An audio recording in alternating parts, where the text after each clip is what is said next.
Would you like to know how to be happy? Well, the answer, believe it or not, is known. You may already know it. It took one of the most brilliant... The answer, believe it or not, is known. You may already know it. It took one of the most brilliant minds ever to appear on the earth to come up with the answer. His name was John Stuart Mill, who lived from 1806 to 1873, became an outstanding philosopher and economist. He's believed to have had perhaps the highest IQ of any person who has ever lived. So unless you think you're smarter, pay attention. John Stuart Mill said, "Those only are happy who have their minds fixed on some object other than their own happiness.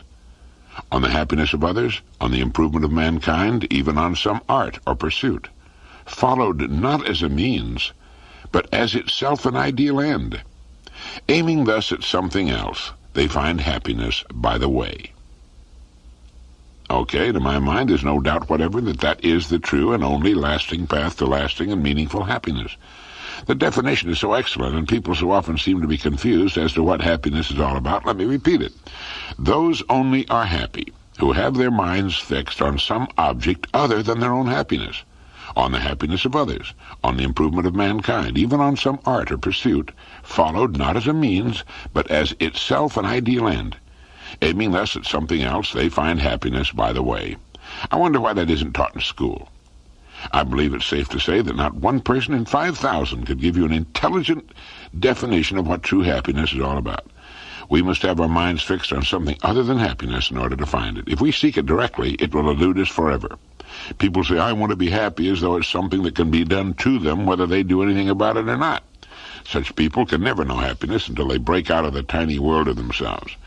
Those only are happy who have their minds fixed on some object other than their own happiness. Therein lies the secret. The happiest people are usually the busiest people, almost always those whose business consists of serving others in some way. By losing themselves in what they're doing and where they're going, happiness quietly joins them and becomes a part of them. The miserable, unhappy people who cause such misery and unhappiness to others are the self-centered people who worry constantly about what they're getting out of it, rather than what they're giving. And the world is chuck-a-bang full of them. Unfortunately, we see their harried, unhappy, furtive, ferret-like faces everywhere, pushing, their grasping hands extended. They fear life, they fear death, they're the pitiful caricatures of humanity, and they pay a terrible price for their ignorance. All right, no more mystery then as to what happiness is all about. If you're not happy, it's because you're not meeting John Stuart Mill's simple directions and definition. If you do qualify, you're a happy person. The thing I like about the definition, other than the fact that it's the best I've ever found, is that it places the responsibility for happiness directly where it belongs. I was staying at a resort hotel, the Grand Hotel on Mackinac Island in northern Michigan. One evening after dinner, I settled myself comfortably in a chair on the porch that runs the entire length of the oak-frame hotel. Supposedly, it's the longest porch in the world, just to relax and enjoy the delightful evening. There was a light breeze and a good moon. The lake was beautiful, and the lights of the passing ships could be seen. The evergreens stood out clearly in the moonlight, and it was altogether one of those really great times you remember. Before long, a young couple came strolling down the long porch. They were walking arm in arm, and I thought that they were all that was needed to make the picture complete. They walked slowly by me and then took seats not far away. They were silent for a moment, and I naturally thought that they were enjoying the remarkable beauty of the scene and the night as much as I was, when the young woman spoke. I know these were her exact words because I wrote them down as soon as I could stop laughing. She said, "I hate the smell of horses." There are no automobiles on Mackinac Island. All the transportation is done with horses, and they naturally lend their own unique flavoring to the island's atmosphere. I found it charming, and a lot less irritating than the noise and fumes of cars, taxis, and trucks. But what made me laugh, of course, was that in the midst of all that beauty on one of the most beautiful evenings of the year, in so romantic and charming a setting, the only thing the young woman noticed that was worth mentioning was the faint odor of horses. They looked at me in surprise when I laughed, so I had to explain why, which neither of them found to be amusing at all. In fact, the young woman seemed somehow offended, and they soon moved away from the strange character who not only eavesdropped but also laughed at them. The sad thing about it all was that the attractive young woman belongs to that vast army whose members make it their business to spend their lives focusing on the wrong things. I'll bet if the young man gave her a string of pearls, she'd busy herself with a minute inspection of the clasp. On a beautiful day, Such people can spot that tiny cloud on the horizon. They don't appreciate the good qualities in people, but complain about their defects. If their children bring home report cards with 5 B's and 1 C, it's the C that'll get the comments and the attention. They don't look for what's right, but what's wrong. In a world of miracles and beauty, they see only horse droppings. If you mention this to them, they'll usually say you have your head in the sand, and they have it all backwards. There's nothing in the world that's perfect, and it's our job to eliminate as many defects as we can, but pity the poor people who go through life seeing only the fly specks on the window of the world. We speak of recreation without being mindful of its original meaning, its real meaning, which is to recreate oneself. Recreation should be recreation, a time so spent that we can reevaluate things, our lives, our work, our goals, our reasons for living, our service, our contribution, our education, our hobbies, our enjoyment of ourselves and others. A round of golf, great as it is, simply is not time enough, nor are a few sets of tennis or an afternoon poking around in the garden. We need more time than that. Several days, a couple of weeks or longer, and on a regular basis. For me, it's getting on the water in a boat. It's wearing comfortable old clothes and sailing out of sight of land with just the sea and the wind and the sky, and it's puttering and fixing things around the boat, sanding and varnishing and making little improvements. There's the therapy of the fresh air, the sea itself, the elements, and it's using your 2 hands, the most versatile instruments on earth, and the tools they've fashioned to help. Everyone has his own way, or should have his own way, of recreating himself, of renewing himself, so that he can turn again to the necessary pursuits of living with new interest and enthusiasm. What's yours? With one friend of mine, it's growing tomatoes. For others, it's painting or cooking or mountain climbing or fishing or camping or traveling. Everyone needs recreation in its true sense. Robert Ardrey points out in his marvelous book, The Social Contract, that the 3 most important factors to any human being are, in this order, number 1, identity, recognition as a separate, original human being. Number 2, stimulation, change, the opposite of boredom. And number 3, security, the opposite of anxiety. Well, this recreation business comes under headings 1 and 2 and most certainly helps us establish number 3. That is, occasional renewal helps us find ourselves, reestablish just who we are and what we want. So it helps with our identity problem. It most certainly involves change, stimulation, the opposite of boredom, and it helps us develop inner security, the only kind that's worth anything anyway. If a person has this inner security, real security as a person, his world can come crashing down all around him, and he can still emerge secure within himself and build a new and possibly better one. So when you find yourself getting stale, you need some meaningful recreation. You need to stop the world and get off for a while and look back at it as a man from Mars might. It's surprising the new ideas you'll get, and good ones, the new opportunities you'll see. Opportunities that have been lying about in your own backyard, in your own work and world that you were a little too close to the forest to see before. And when you're lost in the recreation you love, you're really living. You're living as fully as it's possible to live. And you know, that's the whole idea, isn't it? Have you noticed how most people seem to be waiting to be happy in the future? They seem to be so intent on getting through the day, they forget to enjoy it. It's as though happiness is a distant city to them, a city they're striving to reach. But happiness is something that must be learned and practiced if we're to become skilled at it. Pushing it out into the indeterminate future involves running the risk that we won't know how to be happy when we get there. It's like saying, someday when I can afford to buy a piano, I'll sit down and play beautiful music. It doesn't work that way. Owning a piano doesn't confer the knowledge of how to play, and arriving at a particular stage of life, whether it's measured in terms of age or income, doesn't mean that we'll suddenly become happy people. A reporter interviewing J. Paul Getty, who could at that time have cashed in his chips for several $1 billion, asked, "Mr. Getty, what is it that money cannot buy?" And he replied, "I don't think it can buy health, and I don't think it can buy a good time. Some of the best times I ever had didn't cost me any money." The fact is that most of the ingredients necessary for happiness are present in the lives of most people every day. They're things and conditions for which we need not wait. They're ours today, and most of them are things we're so used to we take them for granted. They're the people with whom we live and work, our children, our homes. There's the anticipation of the day and what it will bring. the opportunity to work well and honestly so that we can take pride and satisfaction from it and by so doing enjoy our leisure and our rest. There's the happiness that should come from being with our friends and our neighbors, and the thoughtful person finds happiness in just being alive. He enjoys walking on a sunny day, but he likes to walk in the rain, too. He can find happiness from the sound of the surf or the crackling of a fire. Abraham Lincoln said that people are about as happy as they make up their minds to be. And that seems to be it, the making up of the mind. Happy people are happy most of the time, and it must be because they just made up their minds that the alternative doesn't hold much hope or fun. If a person must wait until something happens to him to make him happy, he's not going to get much fun out of life. Happiness should not be just the reaction to an outside stimulus.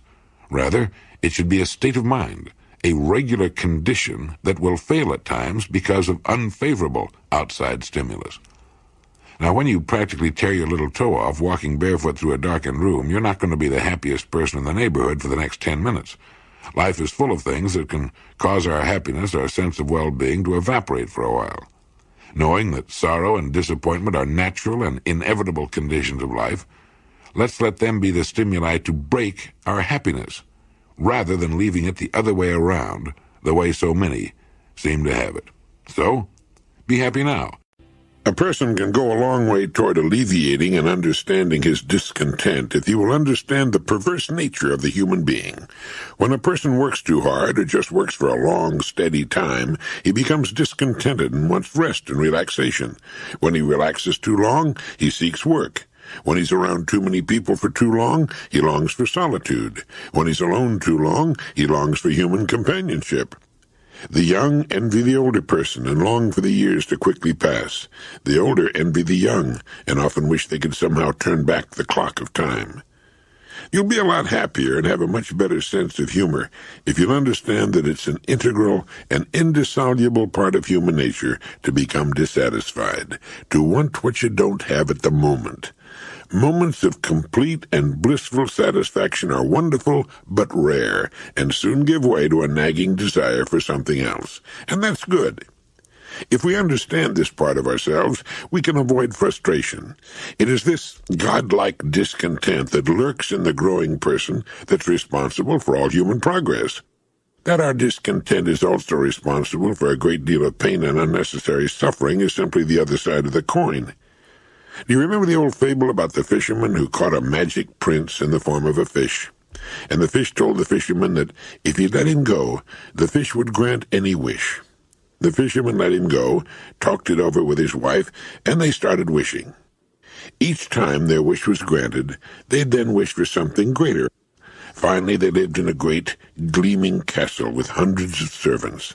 But it wasn't enough.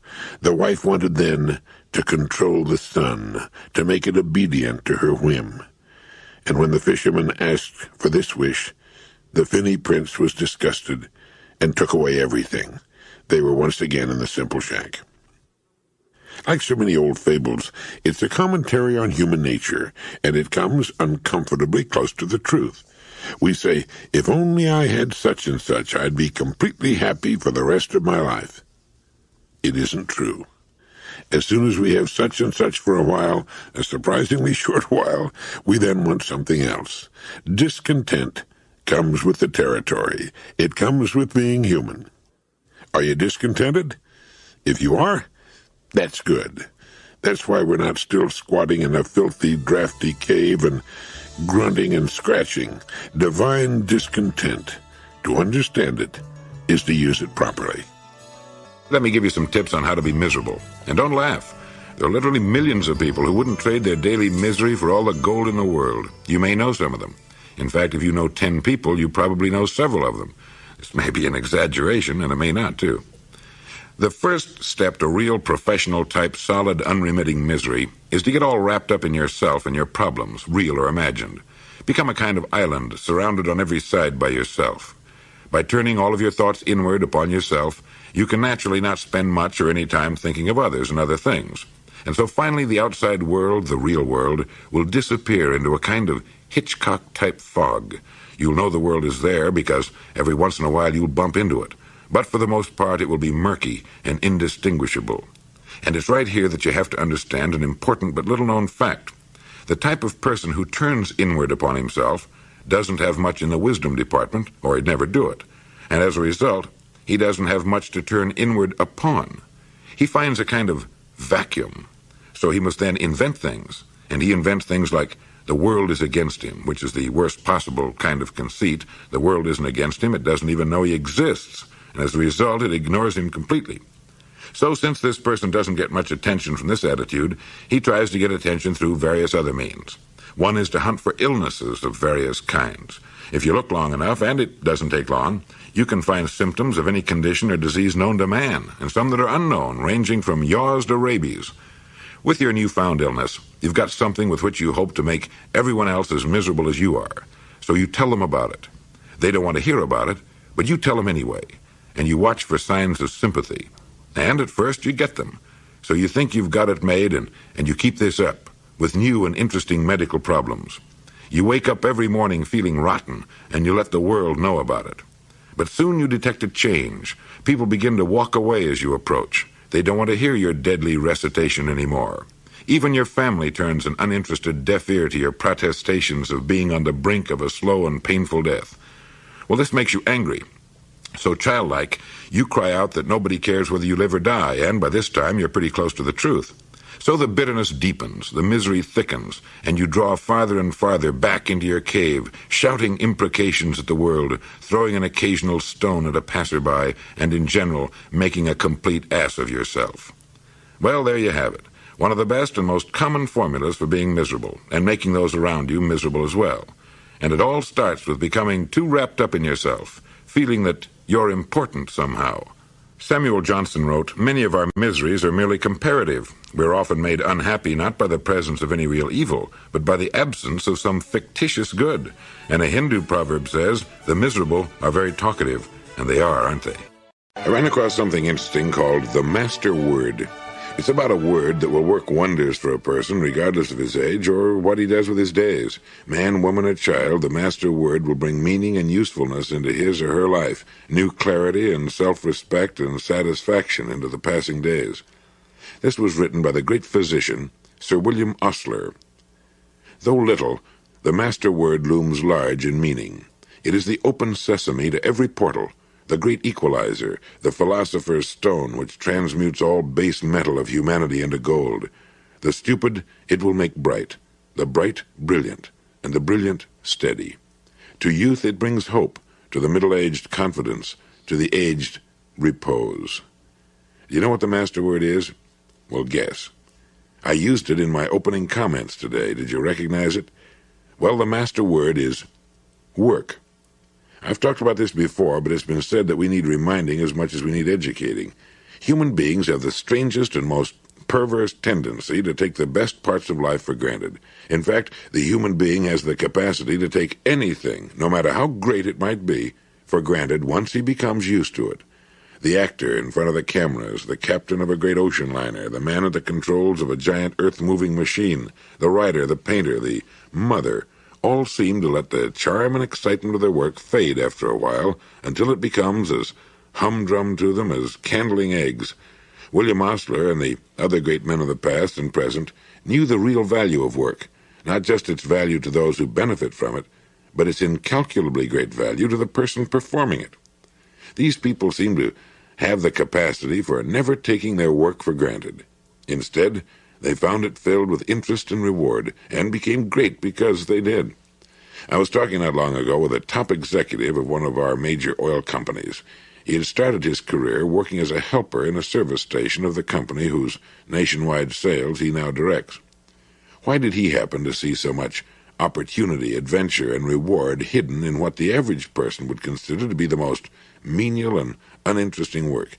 It makes you wonder how many young men in the same work today are looking beyond the gas tank they're filling or the windshield they're cleaning. And it makes you wonder, too, how a person can take his most precious possessions for granted until they become dull and dreary or lose their charm and become uninteresting. His loved ones, his home, his health, his abilities, and his work. What happened to the excitement of the first days, when his wife, his home and children, and his work were new in his life. Like the finest silver, these valuable things need regular polishing, and regardless of what it is we do with our days, they should be kept as bright as they were in the beginning. In this way, they can lead us to the new and even more interesting years ahead. Dr. Paul Shearer, speaking of Job's impatience to get immediate and direct answers to his questions, said, "Greatness and peace and happiness are simply not proper ends for any human soul to set for itself. They are the byproducts of a life that is held steady like a ship at sea to some true course worth sailing." Terrific, isn't it? Greatness and peace and happiness are not proper ends for any human soul to set for itself. They are the byproducts of a life that has held steady like a ship at sea to some true course worth sailing. In other words, if the course to which you're holding is right, everything else you want will come as byproducts. Some true course.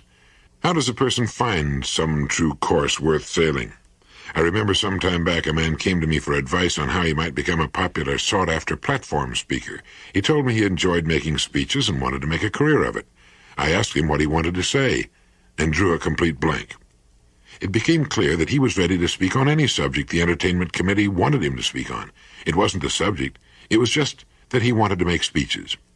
I told him that he'd never become a great and sought-after speaker until he had something he wanted very much to say, something inside of him that burned to get out, that he felt needed telling. Speakers become great because of what they want to say. Greatness follows the zeal of their subject, and it's the same with some other true course worth sailing.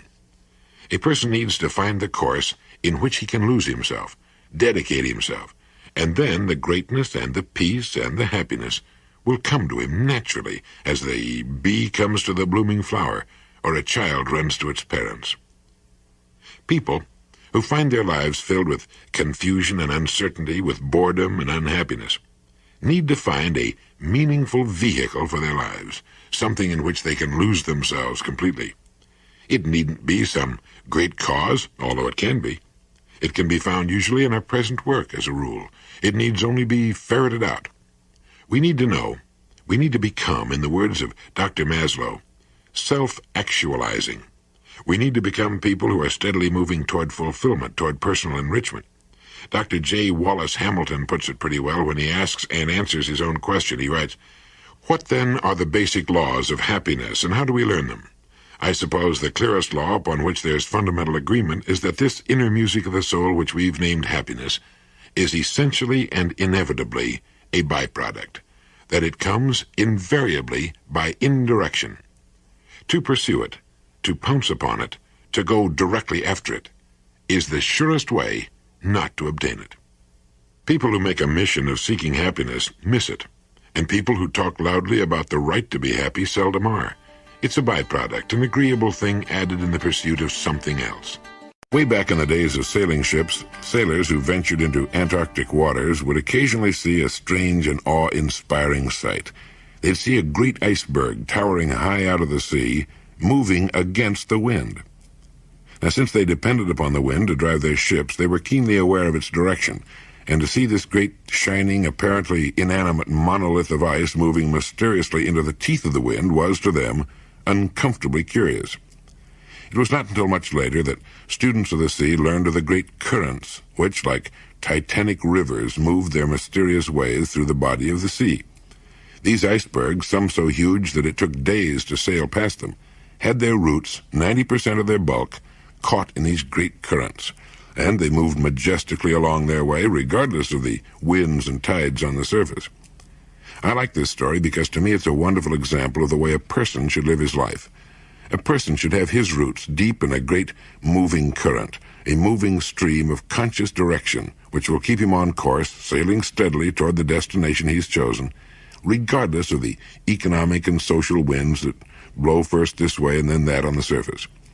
In such a life, there's no great hurry, no frantic running about, no doubt or confusion.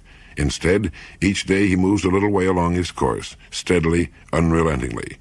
In one day, he doesn't seem to make much headway to the casual observer, but like the iceberg, if you come back in a week, you'll no longer find him at the exact latitude and longitude of a week ago.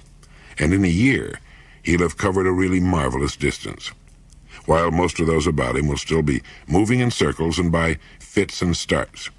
They'll go tearing past him one day like the hare sped by the turtle, if you don't mind my mixing my metaphors, but he plods steadily on, never looking back, thoroughly enjoying the trip. And above all, he has the wonderful, calm knowledge of his destination, and knows that each day finds him closing the distance that still separates him from it. Sometimes in his life, as in all lives, there are storms which tend to throw him off course, and obstacles which for a time may delay him. But soon he's right back on course again, moving ahead. This is the life of the strong, serene person, the person of wisdom, the person who knows that he cannot do or become everything in his lifetime, so calmly chooses that which he desires and which best fits his proclivity, pushing everything else from his mind, and begins his life's journey. The life of such a man or woman always demonstrates the almost unbelievable cumulative effect of time well spent. His steady, unswerving use of time seems to make it compound, until in a very few years he's miles ahead of all but the few who live as he does. He's like that great iceberg. His roots are firmly held by the steady stream of his belief. Emerson taught, "A point of education that I can never too much insist upon is this tenet, that every individual man has a bias which he must obey, that it is only as he feels and obeys this that he rightly develops and attains his legitimate power in the world." There are few things more interesting than words. Here's one you can add to your vocabulary and to your way of life if you want to. The word is serendipity, S-E-R-E-N-D-I-P-I-T-Y, serendipity. The meaning of serendipity, according to the Oxford Dictionary, is the faculty of making happy and unexpected discoveries by accident. And it means also the good things that almost always happen to a person following a bold course of action. Serendipitous things. The word was coined by the British author Horace Walpole, who based it on the title of an old fairy tale, The Three Princes of Serendip. The princes in the story were always making discoveries of things they were not in quest of. Let's say you're trying to invent something. Frequently, you will stumble onto something entirely different and wonderful that you had no idea of discovering. Well, that's what serendipity means. Now, the point I want to make is that you wouldn't have made the serendipitous discovery if you hadn't been looking for something else. I'll bet you've heard people say of someone, "That's the luckiest guy in the world." But if you'll get to know the man, you'll usually find he's a busy, positive kind of individual who's always looking for new and interesting ways of doing things. Someone once defined luck as something you find when preparedness meets opportunity. It just won't happen usually unless a person's prepared for it. There are lots of interesting and pretty wonderful things that would be happening all the time to a lot more people if people weren't such stick-in-the-muds as a rule. Take the person who hates his work, for example. There are millions of people, I suppose, who actually loathe the work they're doing. But they stay with it because of some warped sense of security. Now, if they'd find out what it is they really love to do and prepare themselves for it, they could cut loose from what they're doing now, and the minute they do, this word serendipity comes into action, the good things that happen to a person following a bold, positive course of action. It's frequently found that a lot of boredom and frustration in our work comes from not knowing enough about it. You'd be surprised at the number of people who know only their own job, and that in a limited way, and who have no idea what's going on in the rest of their business. Frequently, a person in any given line of work can find interest, challenge, and just the job he's looking for right in his own business or industry if he's just taken the time to find out more about it. One of the greatest explorers who ever lived, Captain James Cook, began as an ordinary seaman. In 4 years, he had learned enough to become a master of his own ship, and later made the discoveries that, of course, made him famous. A happy, successful, serendipitous life, beginning as a common seaman. Another common seaman, named Joseph Conrad, studied and worked his way to become a ship's captain, and later wrote the wonderful stories of the sea that made him loved and famous. There isn't a single line of work where this hasn't happened. I just picked beginning as a common seaman as an example, because that's fairly a small beginning. But the same applies to anything else. Serendipity, it's quite a word, and it'll apply to whatever you do for a living. Some time back, I was in San Diego for a meeting, and I met a wonderful young couple who'd been married only a few days. Handsome, young, intelligent. Well, it was a pleasure to see them together. After the meeting, they drove me back to my hotel in Mission Bay, and we got to talking about marriage. I mentioned to them what H.L. Mencken had said to reporters who asked him what he thought the secret to a happy marriage was. They had probably expected one of his devastating, iconoclastic comments, but his reply simply was courtesy. There's the secret to happiness in marriage. I'm convinced of it. No matter how you turn that word, it comes out winning. The young couple was thoughtful, and they agreed with me. Courtship, marriage, should have its foundation on love and mutual respect, but the years ahead, a lifetime together, will depend upon that word Mencken passed along as the secret of a happy marriage: courtesy. If a man and woman will be courteous to each other, they'll never take each other for granted. Their marriage will never become dull and common and stale. Courtesy is the thing that keeps a love fresh and alive. It's a strange thing, but if there's one person on the face of the earth you should show courtesy to, it should be the person to whom you're married. That person before anyone else.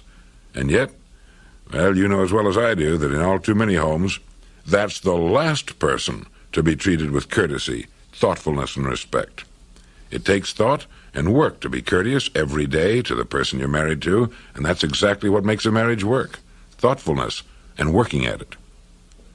People often think there's some kind of mystery to a really great and successful marriage. There's no mystery at all. Everything operates on the same law: cause and effect. The yard around your house will reflect exactly the care you're giving it. It can return to you in beauty and abundance no more than you put into it. It's impossible. It's the same with a job, a business, a human life, a marriage, with everything. No secret, no mystery.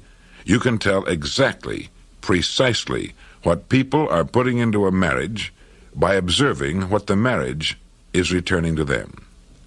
And the most important ingredient is courtesy. How do you feel toward anyone who treats you with courtesy and respect? You like that person, and you like to be around him. And when this same common sense is applied to the one person on earth you've decided to spend your life with, it takes on whole worlds of new meaning and builds a foundation of solid rock under the love you have for each other. The children grow up taking courtesy as a matter of course. They see the fine and gentle way their parents treat each other, and they'll know how to treat their partners someday. Courtesy, one word in the English language that can make of a marriage a thing of warmth and beauty if it's there, or a living hell if it isn't. Back in the days of ancient Rome, during the years of the Caesars, there was a person whose only job was to hold a laurel wreath over the head of the Caesar and from time to time intone the words, "Thou art mortal." Now the purpose of this was to remind the man in whom such great powers resided that he too was, after all, only a man, and as such, mortal. When we're young, we tend to think of life as never-ending. Time for us stretches off limitlessly into the future. But as we get older, even in our 40s, which should be a time of vigor, interest, and activity, really a time of young maturity, we begin to get from time to time small reminders of our mortality. It might be a sudden shortness of breath or a perfectly normal twinge in the chest, a bit of back trouble. But we get these occasional reminders that time is not, after all, standing still for us, that we, like the Caesars of old, are indeed mortal. To the neurotic, this sort of reminder fills him with dread and plunges him into even deeper depression. But to the fairly normal, reasonably well-adjusted person, this comes as a reminder to enjoy to the fullest the time that is remaining, that days are not things to be waited through until Saturday or a birthday or Christmas, but rather to be savored and enjoyed one by one, hour by hour. We come to an understanding that to kill time, as we so aptly put it, is really nothing more than to kill a little part of ourselves, since time is all we have. It reminds us, too, or at least it should, to be more patient, more tolerant of others, particularly those we love. If we're mature enough to love anyone, it means exactly that. And it reminds us to follow our hunches and obey our sudden impulses, especially those which involve a kind word or a pat on the back or a sign of tenderness. Those we love, as well as ourselves, are only passengers for the journey's duration, so let's let them know we enjoy sharing it with them. And if we don't always enjoy it, let's fake it. Let's pretend we do. After all, the trip really isn't all that long. I saw a newspaper picture not long ago of a woman of 75 ice skating. It reminded me that 75 is only old to people under 60. To people 75, it's a good, thoroughly enjoyable age, and maybe we'll all live to be 85 or 95, and maybe we won't. In any case, there is a limit, and there should be, or it wouldn't be there. And since there is, why not relax a little? not take things too seriously, and as an old friend of mine once said, in a life where death is inevitable, never worry about anything. Sure, it's easier said than done. I remember reading a story about an old man who was planting a young tree in his yard. His neighbor hailed him and said, "What are you planting the tree for? You'll never live to see it grown." And the old man calmly went on with his planting and said, "I believe you have to plan on dying tomorrow or living forever." Well, I'm not planning on dying tomorrow. George Santayana once wrote that there's no cure for birth and death save to enjoy the interval. There's no cure for birth and death save to enjoy the interval. You know, it's being reminded of something like that which can shake a person up a little bit. Have you ever thought much about how much time we waste and unhappiness we bring on ourselves by worrying about the future and reliving in our minds the mistakes of the past? One of the neatest tricks in the world is to learn to enjoy the present, since the present is the only time we'll ever own. Distance is no longer a serious obstacle due to modern means of travel, but time remains unconquerable. It cannot be expanded, accumulated, mortgaged, hastened, or retarded. It's the one thing completely beyond man's control. And while the supply of time is certainly limited for anyone, generally it's squandered as though there's no end to it. The man on the commuter train, bored, waiting to get home, then waiting for dinner, then waiting to go to bed or for a particular television program, and he thus spends his time slightly behind reality, waiting for something that's coming up. And while it'll keep him going, he never or seldom learns to enjoy the time he's using right now. But what it takes seems to be an awareness of living. It means being aware that you're alive at this moment, and that the world and people are interesting enough at any time, so that we needn't waste so precious a thing as time in boredom. If we know where we're going in the future, we can do our work the best we can, give it everything we've got, and we don't need to worry about it, or the future. And as for reliving our mistakes of the past, this is the easiest advice on earth to give, and probably the most difficult on earth to follow. Everybody knows that it's perfectly useless to relive in our minds the dumb stunts we've pulled in the past, but this doesn't keep us from doing it. And again, according to the experts, the solution may be found in living for the present and enjoying it as much as we can. Now, this does not mean that we should not plan for the future. We should. But once our plans are laid, fine. Work on them, but don't stew and fret over them. All we will ever have is today. Yesterday is gone forever, can never be recalled, and tomorrow really never comes. If we find it difficult to enjoy the day in which we're living, we should remember that what we're waiting for will be made up of the same kind of days we're getting now. Frequently, a person who's unhappy by nature will believe that when something happens in the future, such as marriage, a better job, more money, or whatever it happens to be, that he'll suddenly be a happy person. But the facts don't bear that out. If we're living in the past, or worrying or hoping for happiness in the future, the best thing we can do is ask ourselves, how am I doing with the days I'm getting right now? How am I doing today? It's not how much we have, but how much we enjoy that makes happiness. Try that business of being aware of the present and its possibilities, and the chances are you'll enjoy it. The head of a great corporation died in his New York office of a heart attack. Later, when it came time to clean out his desk and collect his personal effects, a hand fishing line wrapped on a stick, complete with bobber, sinker, and rusted hook, was found in his bottom desk drawer. It was probably the one he had used as a small boy on the farm in the Midwest. Had that relic of younger carefree days represented his real dream of what living was all about? He had gone to school, found a job, got married, worked hard, purchased a home on the installment plan and the other niceties of living. Children had come along, and there was their education to think about. There were the promotions that came from hard work and native ability and the passing of the years. There were the clubs and civic things, the professional associations, the crises on the job and at home. And finally, the top job with a company that had grown very much larger with the passing of 30 years. The top job with its responsibilities to stockholders, employees, customers, research and development, finance. The kids were out of school and married themselves now. It had all happened so fast and with no real plan of any kind. It had been school, then job, then work, then promotions and family and income problems, and suddenly there he was on top of the pile. And rummaging in his things in the attic or the basement one day, he had come across that old worn-out fishing outfit with its tiny hook for bluegills and the red bobber with the paint all peeled off. The string had almost come apart in his hands, and he had sat there and remembered that cool little creek with the summer smell of it and the green moss along the bank, the frogs plopping into the water and the water bugs skimming and the willows along the bank. He remembered the excitement of seeing that bobber suddenly disappear and the frantic tug of the fish on the line, and finally a nice string of them for dinner. And suddenly, he had wanted to go back. He had realized that that had been living, that that had been real and elemental and satisfying, and somehow he hadn't done enough of it. He hadn't had the time to just go sit on a bank and fish for a while and chew on a twig and feel the sun on his back and wait for the bobber to disappear. The time and the leisure to listen to the voice inside and get things straightened out in his mind as to what was important and what wasn't. Things like goals and roles. So someone had called him, and he'd put the fishing outfit in his jacket pocket, and he'd thought about the next morning, too, when he took the outfit to his office and looked at it again, and then finally put it down in that bottom drawer, tucked away, out of sight, but not out of mind. And then there'd been the coronary, and that had been the end of that. The fishing outfit was still in the bottom drawer, and when his wife went through the effects that they had sent home from the office, she sat with the fishing outfit in her hands for a long time. She saw him as a little boy, too, and maybe wondered why he'd followed the course he'd chosen. In interviews with very old people who realize that their remaining time is drawing to a close, you frequently hear them say, "I waited too long to start living."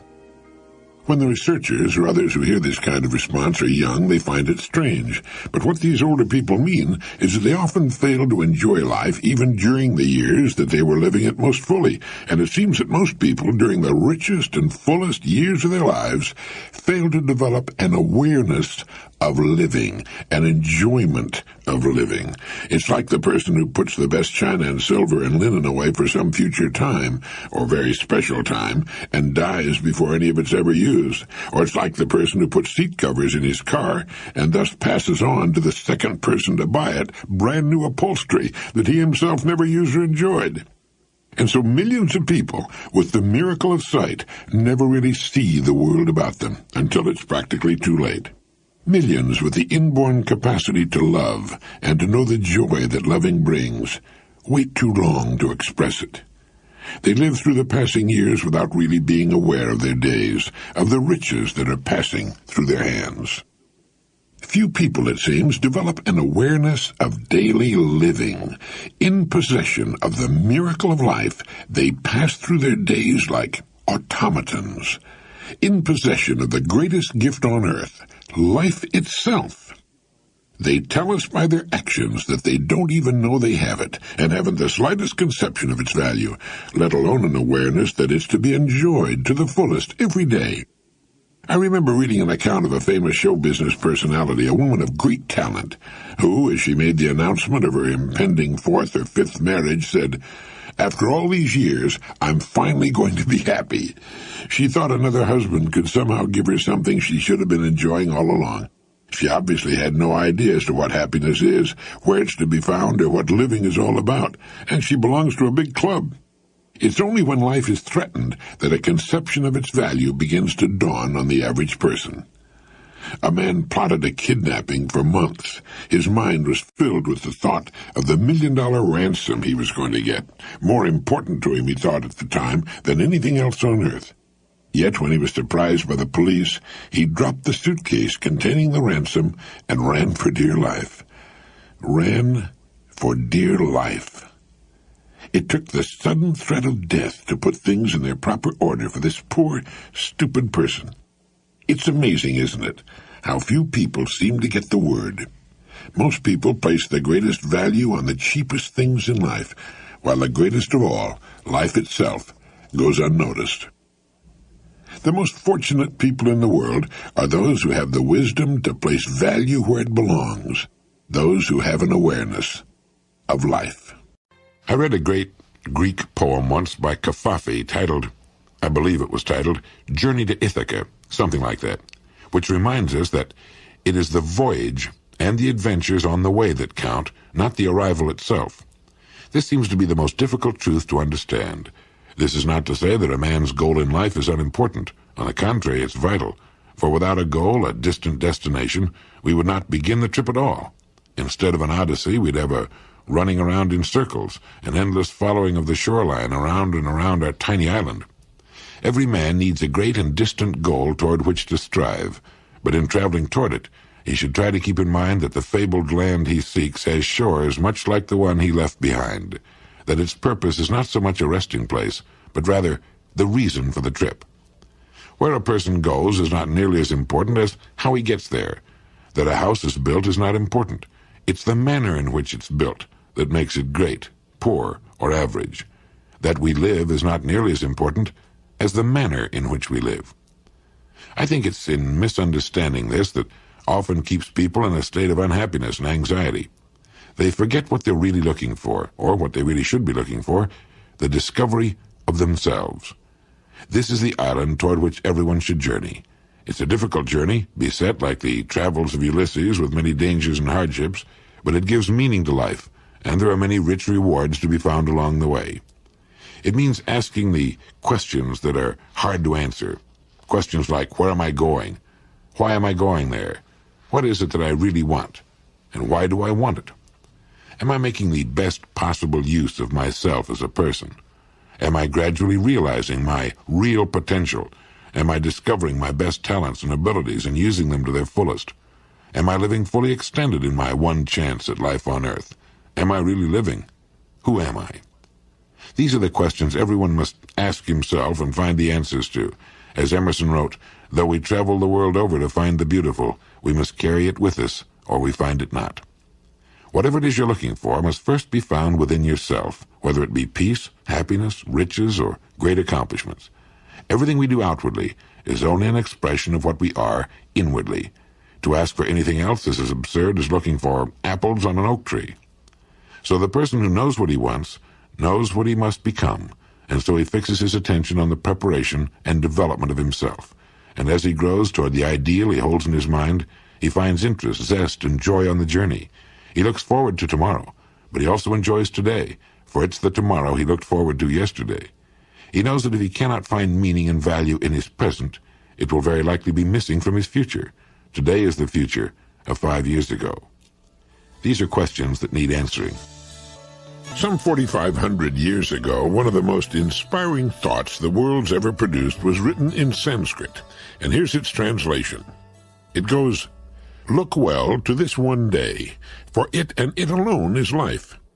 In the brief course of this one day lie all the verities and realities of your existence, the pride of growth, the glory of action, the splendor of beauty. Yesterday is only a dream, and tomorrow is but a vision. Yet each day, well lived, makes every yesterday a dream of happiness, and each tomorrow a vision of hope. Look well, therefore, to this one day, for it and it alone is life." With that one bit of ancient philosophy and little else, a person could live an ideal and richly successful life. It applies to everyone in every walk of life, certainly the student, the teacher, the business person, the worker, whatever his task may be, the housewife, the politician, the clergyman. I remember reading somewhere about a businessman who visits his barber shop every morning for half an hour. He doesn't want to shave or haircut every morning. He lies stretched out in the chair with a hot towel on his face, not just because it's soothing and relaxing, but so no one will recognize and speak to him. And during that half hour, he gets himself organized mentally for the day ahead. Sounds like a good idea, but I think everyone could accomplish much the same thing by sitting quietly and slowly reading that great piece of wisdom from the Sanskrit. Look well to this one day, for it and it alone is life. It's true. Today, right now, it's all the life there is for any person on earth. We can look toward and plan for the future, certainly, but if we pass up living and enjoying today, we're passing up all we've got for something we hope to get. In the brief course of this one day lie all the verities and realities of your existence, the pride of growth, the glory of action, the splendor of beauty. In reading and thinking of this at the beginning of each new day, we could remind ourselves of these points. The truth and reality of our lives, in themselves a miracle. And we would remind ourselves of the duty to grow a little as persons, to rise above the petty and the trivial, to become stronger and more serene. And we would remind ourselves to take some action calculated to move us a notch closer to our goals and toward fulfillment as persons, and to recognize and be aware of the beauty around us. The proof of the greatness and truth of this piece of writing is in the fact that it successfully withstood the test of time and has endured for more than 4,000 years. It's as modern and important today as it was the day it first flashed across the mind of some person whose name has long been forgotten. And it'll be just as important to thinking men and women 4,000 years from today. For real truth is as ageless as the mountains, as enduring as the sea. Emerson wrote, "There is a time in every man's education when he arrives at the conviction that envy is ignorance, that imitation is suicide, that he must take himself, for better or worse, as his portion, and that though the wide universe is full of good, no kernel of nourishing corn can come to him but through the toil bestowed on that plot of ground which is given him to till. The power which resides in him is new in nature, and none but he knows what that is which he can do, nor does he know until he's tried. Trust thyself. Every heart vibrates to that iron string." There is a bit of advice that a person would do well to reflect upon every morning of his life. No one can even estimate the number of people who live nervous, anxious, unhappy lives because they daily attempt the impossible, which is to be like someone else. There are people who don't realize the truth of Emerson's words that envy is ignorance, that imitation is suicide. He must have used the word suicide because we have to kill that which is natural in ourselves when we attempt to be like someone else. They need to recognize the truth also that the power that resides in them is new in nature, that it has never appeared before in just that way on earth, that if they'll learn about and develop their own powers, they'll have no need of envy or imitation. Envy is ignorance because it means a person is ignorant of his own powers and abilities, his one-of-a-kind natural talent. He's never looked within himself for his own road to greatness, but instead seeks it in the lives of others. And when he fails to succeed, as do those he envies, as fail he must because he can't possibly be exactly like them, his image of himself shrinks. Not understanding that he is unlike those he envies, he doesn't realize that this simple fact lies at the bottom of his failure. Nor does he understand that he can be as successful as anyone on earth if he will build upon that power that resides in him. As Emerson put it, the power which resides in him is new in nature, and none but he knows what that is which he can do, nor does he know until he's tried. This is why a parent is off base when he says to a child, "Why aren't you like so-and-so, like a brother or some model child? Look what he's doing." The parent doesn't understand that it's a human impossibility for the child to be like so-and-so and to do what he does in the same way. Instead, a parent would be wise to say, "Don't worry about so-and-so. He's found his strength, and he's building on it. Now, you have a strength of your own, and when you find it, you can build just as high." And then those great words, "Trust thyself." Every heart vibrates to that iron string. When a person finds himself, when he stops imitating and envying others, there's something in his nature that says to him, "This is it. You've found your road at last." Every person is born to be a star at something.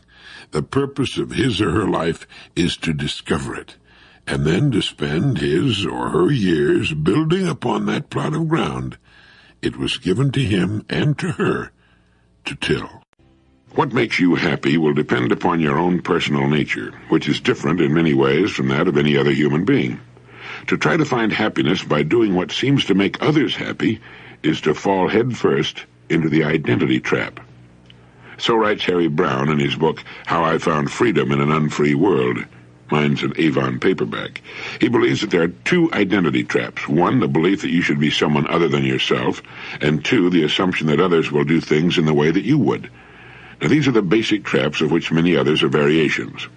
In the first trap, you necessarily forfeit your freedom by requiring yourself to live in a stereotyped, predetermined way that doesn't consider your own desires, feeling, and objectives. The second trap is more subtle, but just as harmful to your freedom.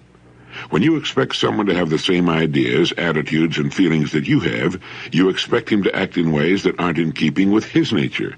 As a result, you'll expect and hope that people will do things they're not capable of doing.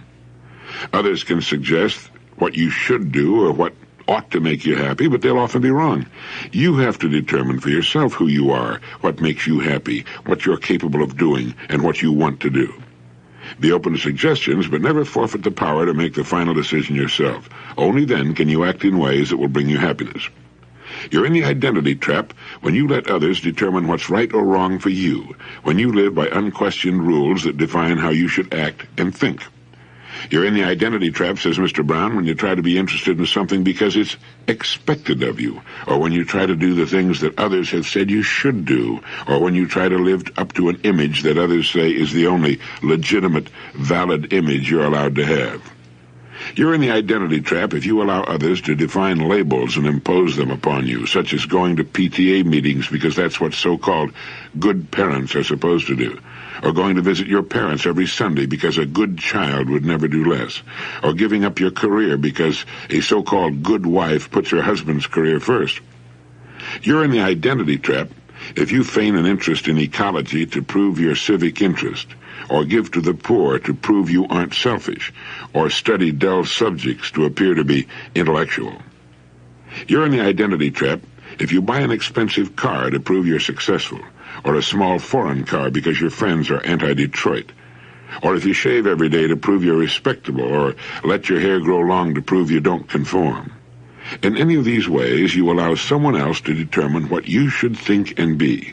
You deny your own self when you suppress desires that aren't considered legitimate, or when you try to appear to be having fun because everyone else is, or when you settle for a certain life because you've been told that's all you should expect in the world. A little book that's meant a great deal to me, and I suppose thousands of others, is As a Man Thinketh by James Allen. One of the chapters of the book is entitled Visions and Ideals, and it's one of the most beautiful things I've ever read. It goes like this. The dreamers are the saviors of the world. As the visible world is sustained by the invisible, so men, through all their trials and sins and sordid vocations, are nourished by the beautiful visions of their solitary dreamers. Humanity cannot forget its dreamers. It cannot let their ideals fade and die. It lives in them. It knows them as the realities which it shall one day see and know. Composer, sculptor, painter, poet, prophet, sage, these are the makers of the afterworld, the architects of heaven. The world is beautiful because they've lived. Without them, laboring humanity would perish. He who cherishes a beautiful vision, a lofty ideal in his heart, will one day realize it. Columbus cherished a vision of another world, and he discovered it. Copernicus fostered the vision of a multiplicity of worlds and a wider universe, and he revealed it. Buddha beheld the vision of a spiritual world of stainless beauty and perfect peace, and he entered into it. Cherish your visions. Cherish your ideals. Cherish the music that stirs in your heart, the beauty that forms in your mind, the loveliness that drapes your purest thoughts. For out of them will grow all delightful conditions, all heavenly environment. Of these, if you but remain true to them, your world will at last be built. To desire is to obtain. To aspire is to achieve. Shall man's basest desires receive the fullest measure of gratification, and his purest aspirations starve for lack of sustenance? Such is not the law. Such a condition of things can never obtain. Ask and receive. Dream lofty dreams, and as you dream, so shall you become. Your vision is the promise of what you shall one day be. Your ideal is the prophecy of what you shall at last unveil. The greatest achievement was at first and for a time a dream. The oak sleeps in the acorn, the bird waits in the egg, and in the highest vision of the soul a waking angel stirs. Dreams are the seedlings of realities. Your circumstances may be uncongenial, but they shall not long remain so if you but perceive an ideal and strive to reach it. You cannot travel within and stand still without. You will realize the vision, not the idle wish, of your heart, be it base or beautiful, or a mixture of both, for you will always gravitate toward that which you secretly most love. Into your hands will be placed the exact results of your own thoughts. You will receive that which you earn, no more, no less. Dream lofty dreams, and as you dream, so shall you become. Your vision is the promise of what you shall one day be. Your ideal is the prophecy of what you shall at last unveil. Here's something worth keeping in mind. If one advances confidently in the direction of his dreams and endeavors to live the life which he has imagined, he will meet with a success unexpected in common hours. It was written by Henry Thoreau, and it contains a truth most people don't even dream exists. If they did, the entire country might be turned into total chaos. The truth most of us miss in that great quotation is that success, beyond anything we might now imagine, lies in wait for those who can put together enough courage to actually live the life they imagine. You know, most people live in two worlds. There's the real world, the world in which they move and work and live, the world of the nitty-gritty, and there's the world of the imagination, the world they would secretly like to live in. And what keeps them from moving from the world of reality into the world of their imagination is habit, and the fear of falling flat on their faces in the attempt, and losing even the little that they presently have, and perhaps looking ridiculous in the eyes of their loved ones and friends. They're the Walter Mitty's of the world. We're all Walter Mitty's to some extent. What we fail to realize is what Thoreau discovered, that if one advances confidently in the direction of his dreams and endeavors to live the life which he has imagined, he will meet with a success unexpected in common hours. Thoreau knew this because he did it. So did Paul Gauguin, the painter, so have thousands of others who have found to their delighted surprise that life pays off most handsomely when we're doing that which we most want to do, when we're actually living the life we've imagined for so long. Now, that doesn't mean that we run off after every vagrant whim, but it does mean that we should live the life that we know, deep down in our very being, we would most like to live. It means that we should be doing that which every indicator of our makeup, every fiber of our being tells us we should be doing, and has been telling us for some time. Gauguin didn't tear off to Tahiti the first time the delightful thought popped into his strange head, nor did Thoreau go to live at Walden Pond the first time the idea struck him to go off by himself and meditate and think and write and try to discover for himself what was important and what wasn't. But when an idea tugs at us day after day, year after year, when we think about it as we lie awake in bed, or the first thing when we wake up every time there's a lull in our days, when it worries our consciousness like a puppy with a slipper, then it's time to do something about it. And even though making the move might seem to jeopardize everything of order in our lives, it's very likely, as Thoreau suggested, that we will meet with a success unexpected in common hours. The most commonly voiced thought after taking such a step is, "Why didn't I do this years ago?" Emerson said a man should learn to detect and watch that gleam of light which flashes across his mind from within, more than the luster of the firmament of bards and sages. Yet he dismisses without notice his thought, because it's his. Once upon a time, there was a man who felt he'd reached the end of his rope. It seemed that all the interest had suddenly vanished from his life. His creative wells had seemingly dried up. He still had his work, but it suddenly seemed meaningless to him. Even his family and his home receded darkly in his mind. Finally, nearing the point of desperation, he went to see his old friend, the family doctor. Well, the doctor listened to his story, saw the depth of his depression, and then asked him, "When you were a child, what did you like to do best?" And he answered, "I like to visit the seashore." "All right," the doctor said, "you must do exactly as I tell you. I want you to spend all day tomorrow at the shore. Find a lonely stretch of beach and spend the entire day there from 9 in the morning until 6 in the evening. Take nothing to read, and do nothing calculated to distract you in any way. I'm going to give you 4 prescriptions in order. Take the first at 9, the second at 12 noon, the third at 3 o'clock, and the last at 6. Don't look at them now. Wait until you arrive at the shore tomorrow morning." Well, the man promised he'd take the doctor's advice, and the next morning, a little before 9, he parked his car on a lonely stretch of beach. There was a strong wind blowing in from the sea, and the surf was high and pounding. He walked to a sand dune near the seething surf and sat down. He took out prescription number 1, opened it, and read it. It said, "Listen." That was all that was written on it, the one word, listen. And so for 3 hours, that's all he did. He listened to the sound of the buffeting wind and the lonely cries of the gulls. He listened to the sound of the booming surf. He sat quietly, and he listened. At noon, he took out and read the second prescription. It said simply, "Reach back." And so for the next 3 hours, he did just that. He let his mind go back as far as it could go, and he thought of all the incidents of his life that he could remember, the happy times, the good times, the struggles, and the successes. At 3 o'clock, he tore open the third prescription. It said, "Re-examine your motives."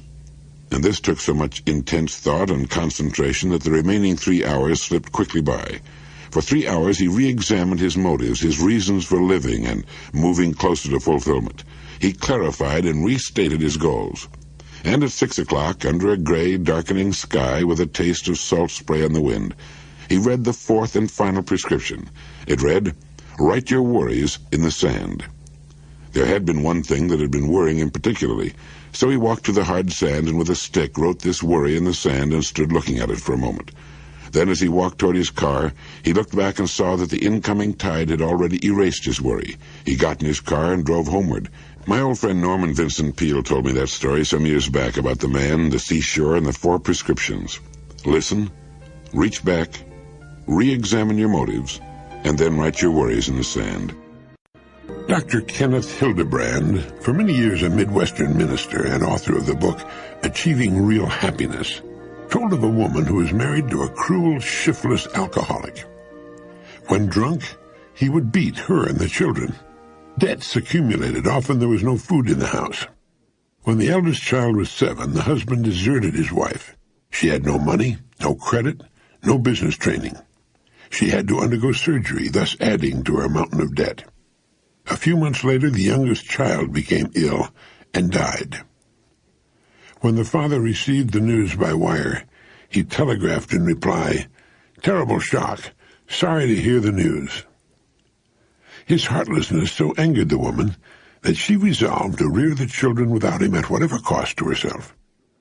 The following 9 years she toiled at any work available. She never lost her determination or her sense of humor, and she prided herself in not saying or doing anything to turn the children against their father. She managed to keep the home together and to make it a cheery one. At the end of 9 years, she married a man who loved her and the children devotedly. To encourage other women undergoing difficult experiences, she said, "Any woman can wring happiness out of life if she's worthy of happiness." Her words are worth remembering. Her happiness and well-being did not depend upon circumstances. She was superior to them. She rose above them. Now, no woman would enjoy going through what this woman had to endure, and every life has its problems. But if we permit our circumstances to dictate how we feel and act, we're relinquishing control of our own lives. And it's our attitude toward others and the world that determines what happens to us. If the woman I mentioned had not developed her cheerful, friendly, successful attitude toward her life, the chances are excellent that she never would have found the right man and married again. A popular fallacy held by almost all young people and a large segment of the older adults is that happiness hinges on pleasant circumstances and congenial surroundings. These people think that if their circumstances were better, they'd be happy. This isn't true. If a person cannot find happiness in his daily life now, unless he wakes up, he will never be happy, regardless of his circumstances. The fact is, whether or not we admit it to ourselves, that genuine happiness is hidden in the quiet simplicities and fundamental virtues of life. These cannot be purchased, even though you could afford to pay a king's ransom, and they at the same time exist for anyone. Every day of our lives is either successful or unsuccessful.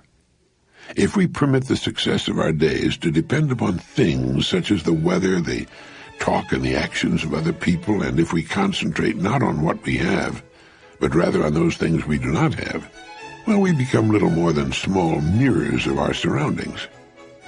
What we should remember is that each of us, in reality, shapes his world in his own likeness. If ours is not a happy world, it's because that's the way we see it.